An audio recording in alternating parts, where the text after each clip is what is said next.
It was a quiet, moonless night at the county hospital. Shadows stretched long and unnervingly still down the halls, clinging to every edge and corner as Nurse Helen began her late shift. For over 15 years she had worked these hours, becoming intimately familiar with the eerie stillness of the emptying wards, the soft hum of fluorescent bulbs, and their pale, ghostly glow against the cold linoleum floors. But tonight, something felt different, like the walls themselves were holding their breath. Helen was seated at the nurse's station, cradling a cup of lukewarm coffee to stave off sleep when the call light flickered to life.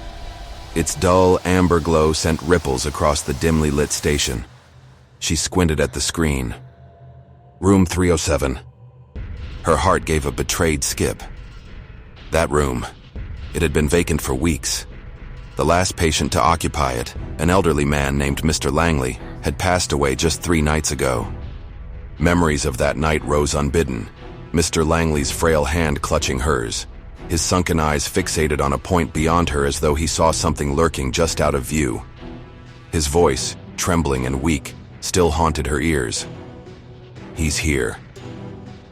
Then, as if answering some silent summons, he exhaled his last breath, leaving Helen rooted in a chilling silence.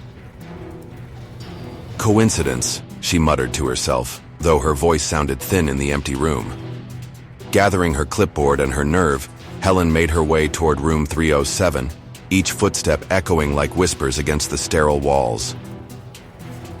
The corridor leading to room 307 seemed stretched, displaced, like Helen had stepped into a space slightly removed from the hospital's mundane reality. The air grew heavier with every step, and by the time she reached the door, her fingers trembled as they closed around the cold metal handle. Pushing the door open, she immediately noticed how frigid the room was, far colder than any other part of the hospital.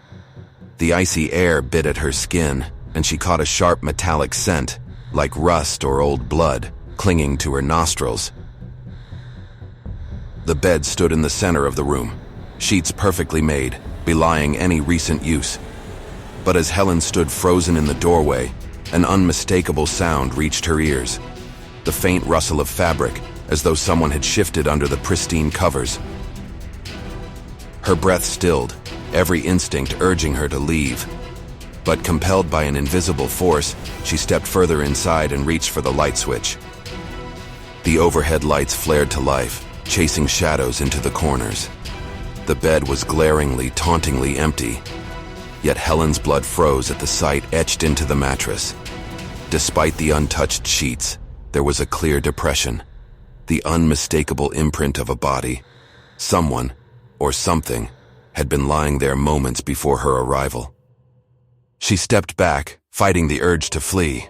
Her shaking fingers found the call light switch, and she pressed it to reset the alert. The room remained still for a heartbeat, maybe 2, before the light flickered back on by itself. And then came the whisper. "He's here." The voice was faint but deliberate, carrying a chilling, inhuman undertone that curdled Helen's courage.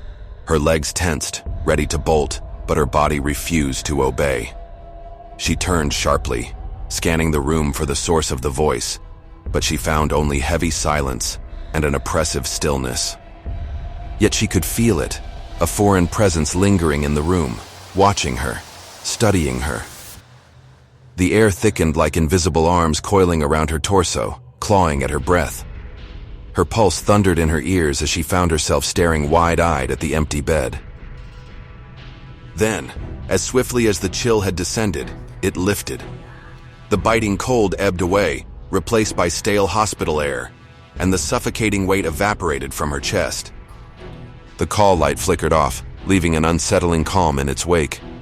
Helen stumbled back, suddenly aware she was at the doorway. She turned and fled down the corridor, not bothering to look back, her heart clawing at her ribs. Helen reached the nurse's station, her trembling hands clutching the desk as her mind raced to make sense of what she'd experienced. Had it been her imagination, a trick of her sleep-deprived mind? She glanced at the call log, desperate for reassurance that what had happened could be dismissed as an error, a glitch of the hospital's outmoded wiring. Her breath hitched as she scrolled down to the most recent hospital admissions.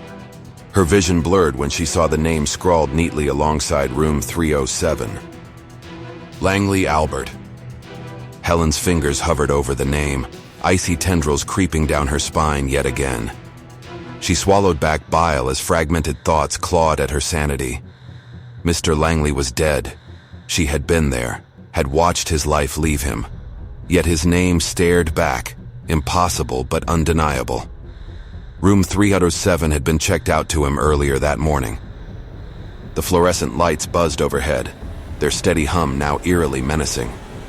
Somewhere down the corridor, beyond the edge of knowing, the call light from 307 flickered to life once more, casting an ominous glow into the void. Helen didn't dare approach it this time. "He's here."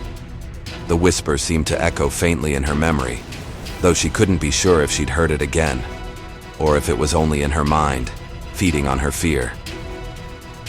By the end of her shift, Helen had resolved to never set foot in room 307 again. But even as she clocked out and stepped into the night's oppressive stillness, she felt it. That presence had followed, unseen but inescapable, lingering just out of reach. The soft rustle of fabric trailed her into the darkness. And in the hospital, room 307 remained, waiting patiently for its next visitor. Or perhaps its next victim.